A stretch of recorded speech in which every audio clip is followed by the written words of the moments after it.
পৰম শ্ৰদ্ধাভাজন আজিৰ অনুষ্ঠানটোৰ মধ্যমণি আৰু সদৌ ভিত্তিক অনুষ্ঠিত হোৱা এই ভাওনা সমাৰোহ প্ৰতিযোগিতাৰ মূল হোতা শ্ৰী শ্ৰী গোপাল মহাপ্ৰভু, ইয়াত উপস্থিত থকা সমূহ ভক্তপ্ৰাণ ৰাইজ আৰু আজি বিশেষভাৱে ইয়াত যেটো মূল লক্ষ্য আৰু উদ্দেশ্য লৈ আপোনাক সমবেত হৈছে। এই 13 তাৰিখৰ পৰা অনুষ্ঠিত হোৱা আজি তৃতীয় দিনৰ যি কাৰ্যসূচী, সেই কাৰ্যসূচীৰ এই মুহূৰ্তৰ যি শিশু কৃষ্ণৰ গোপী নৃত্য, 1600 গৰাকী শিশুৰ দ্বাৰাই কৃষ্ণ গোপী নৃত্য প্ৰদৰ্শন কৰাৰ যি ব্যৱস্থা কৰা হৈছিল, তাত অংশগ্ৰহণ কৰা শিশু শিল্পীসকল কিছু সময়ৰ পূৰ্বে ভোৰতাল নৃত্যৰে আপোনালোকক সকলোকে মোহিত কৰা মোৰ মৰমৰ কণ কণ শিশু শিল্পীসকল, সাংবাদিক বন্ধুসকল আৰু উদযাপন সমিতিৰ সভাপতি সম্পাদকৰ পৰা প্ৰমুখ্য কৰি সন্মানীয় বিষয়ববীয়াসকল, আপোনালোক সকলোকে মই প্ৰথমতেই সেৱা যাচিছোঁ, নমস্কাৰ জনাইছোঁ আৰু দৌল উৎসৱৰ শুভেচ্ছা জ্ঞাপন কৰিছোঁ। ধলপুৰ কচুৱা আঠাবাৰীৰ শ্ৰী শ্ৰী গোপাল মহাপ্ৰভুৱে আপোনালোকৰ এই অঞ্চলটোত এই অনুষ্ঠানভাগিৰ আয়োজন কৰিবৰ কাৰণে মই যিমান দূৰ গম পাওঁ, যোৱা এবছৰে তেখেতে এই লখিমপুৰতে বাহৰ পাতি এই অনুষ্ঠানটোৰ পৰিকল্পনা কৰিছিল আৰু এটা দীঘলীয়া পৰিকল্পনাৰ অন্ত অৱশেষত সেই মুহূৰ্তটো আহিল আৰু যোৱা 13 তাৰিখৰ পৰা এই গোবিন্দ ক্ষেত্ৰ জোনাকী যুৱ সংঘৰ খেলপথাৰত উত্তৰ লখিমপুৰৰ কোঁৱৰ গাঁৱৰ এই এটা মহত্বপূৰ্ণ অঞ্চলত এই অনুষ্ঠানভাগিৰ আয়োজন হৈছে। মই খোলাখুলিকে কথা কৈ ভাল পাওঁ, কি টেলিভিশ্যনেই হওক কি সভা সমিতিয়ে হওক, মোৰ কোনো আৰবেৰ নাথাকে আৰু কিছুমানে মোৰ সেই কথাখিনি কেতিয়াবা যোগাত্মকভাৱে লয় আৰু কিছু সংখ্যক মানুহে কেতিয়াবা অকণমান মোক বেয়া পায়। আৰু এই মুহূৰ্তত আপোনালোকৰ মাজলৈ আহি মোৰ বিবেকে যিকেইটা কথা ক'বলৈ অনুমতি দিব, মোৰ মুখেদি তেনেকুৱা দুটামান কথাই হয়তো ওলাব আৰু সেই কথাকেইটাই যদি আপোনালোকৰ কাৰোবাৰ মন প্ৰাণ কৰবাত অলপ হ'লেও আহ্লাদিত কৰে, আপ্লুত কৰে, তেনেহ'লে মই ভাবিম যে ইয়ালৈ অহাৰ মোৰ সাৰ্থকতা। আৰু যদি এখন কাণেৰে সময় আপোনালোকে এখন কাণেৰে লগত লগত উলিয়াই দিয়ে, তেতিয়াও মোৰ ক'বলগীয়া বৰ বিশেষ একো নাথাকিব। এই যে অসম ভিত্তিক ভাওনা সমাৰোহ অনুষ্ঠিত হৈছে, মহাপ্ৰভুৱে ইয়াত উদ্যোগ লৈছে আৰু 5 দিনীয়া কাৰ্যসূচীৰে ইয়াত আপোনালোক উগুৰি ঠাই কৰিছে অনুষ্ঠানটোৰ সাফল্যমণ্ডিত কৰা। মই সদৌতি ৰাইজৰ প্ৰথমতে তাৰ শলাগ লৈ লৈছোঁ আৰু দ্বিতীয়তে এটা কথা মই খোলাকে কম, সেইটো হৈছে যে আজি অসমৰ বিভিন্ন প্ৰান্তত যি ভাওনা সমাৰোহ হয়, এই ভাওনা সমাৰোহৰ দুটা শৈলী আছে। এটা হৈছে মাতৃভাষাৰ শৈলী আৰু আনটো হৈছে অংকীয়া শৈলী। আমাৰ এই অসম ভিত্তিক যি ভাওনা সমাৰোহ মূলতঃ অনুষ্ঠিত হৈ আছে, আমি যদি চাওঁ তেনেহ'লে মধ্য অসমৰ পৰা উজনি অসমলৈ এই ভাওনা সমাৰোহৰ পৰিসৰটো ব্যাপক আৰু বিস্তৃত।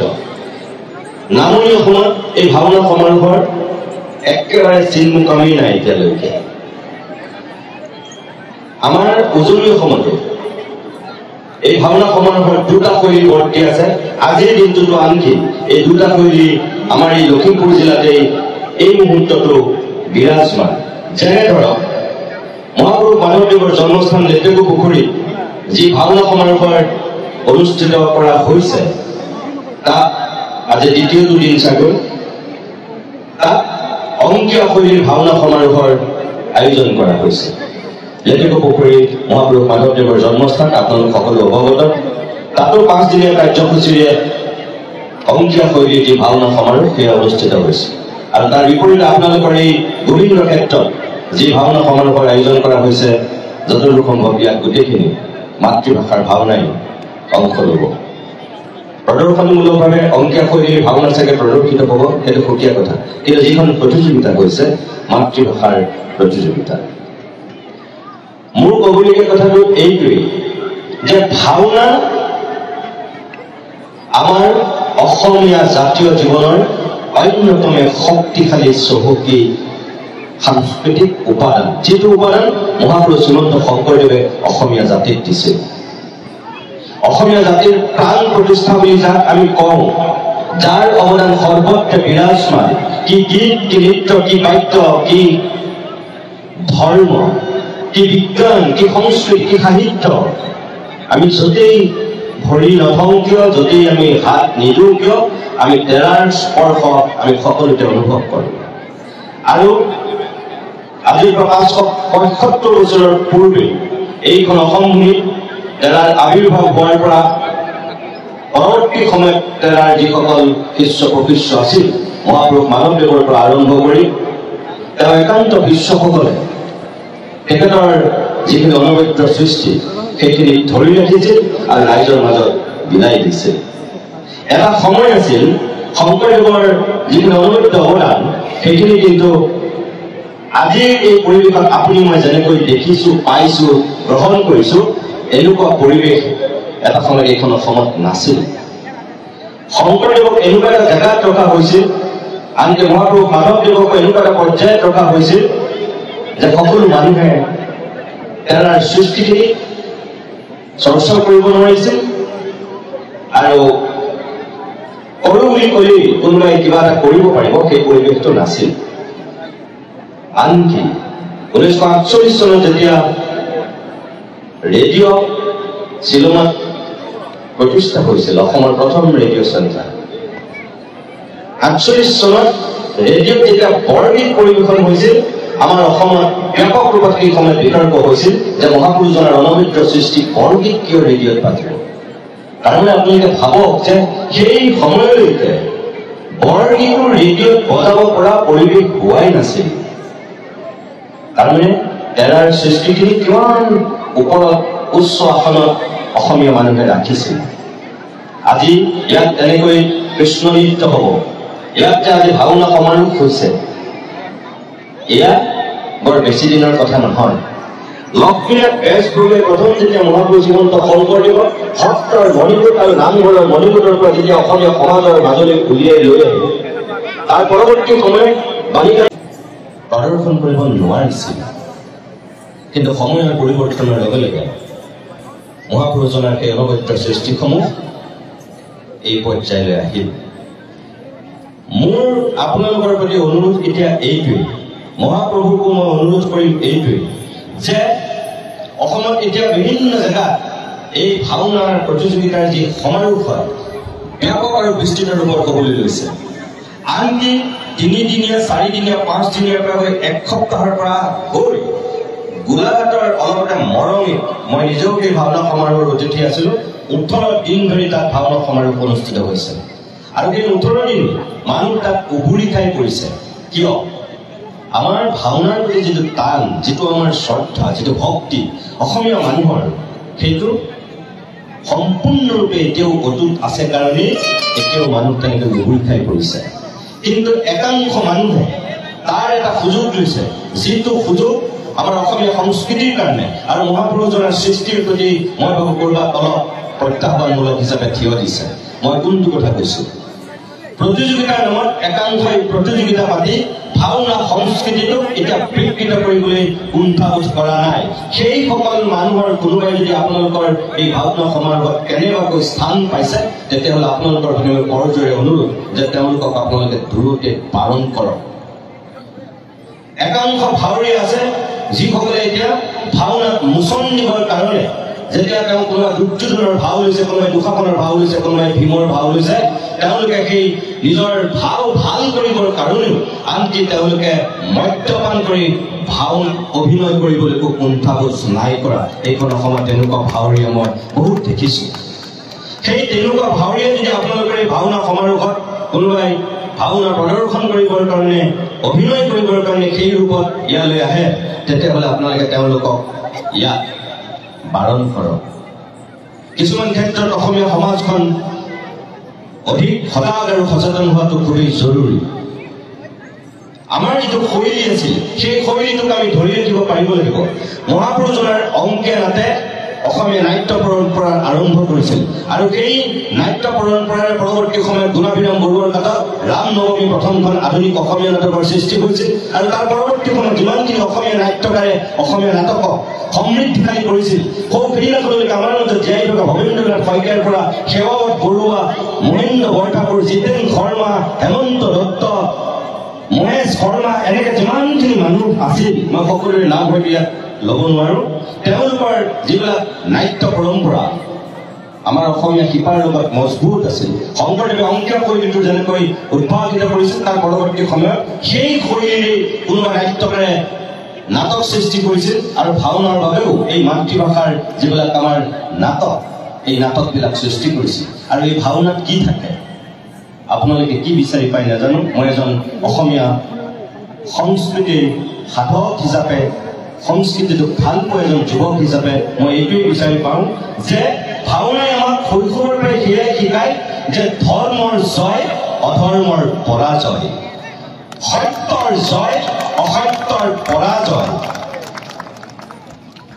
অহিংসাৰ জয় হিংসাৰ পৰাজয় ভাওনাত আৰু বেলেগ একো নাথাকে আপুনি অংকীয়া নাটলৈকে চাওক বা পৰৱৰ্তী সময়ত যিমানবিলাক মাতৃভাষাৰ নাটক হৈছে সেই নাটকৰ মৰ্মবাণী সেইটোৱে মানুহক মানুহ কৰি ৰখা মানুহৰ প্ৰমূল্যবোধ মানুহৰ মানৱীয়তা মানুহক যিখিনি মনুষ্যত্বৰ গুণৰ প্ৰয়োজন হয় পৃথিৱীখনত জীয়াই থাকিবৰ কাৰণে আমাক ভাওনাই সেয়াই শিকাই আহিছে যুগে যুগে আমি গম নোপোৱাকৈ ভাওনাত এনেকৈ সোমাই পৰোঁ যেতিয়া আমি নামঘৰত কোনোবা এখন ভাওনা যেতিয়া প্ৰদৰ্শন হৈছিল সত্ৰত যেতিয়া প্ৰথম অৱস্থাত ভাওনা প্ৰদৰ্শন হৈছিল তাত কণ কণ শিশুবিলাক যেতিয়া ভাওনা চাবলৈ যায় এতিয়াও অভিভাৱকবিলাকে কৈ নিদিয়ে মাজুলী তুমি কান্দা এতিয়া বাবা তুমি হাঁহা এতিয়া আপুনি কেতিয়াও ক'বলগীয়া নহয় দুৰ্যোধনৰ যদি অহংকাৰ দেখিছে টুকাখনৰ যদি ষড়যন্ত্ৰ দেখিছে সকলো যদি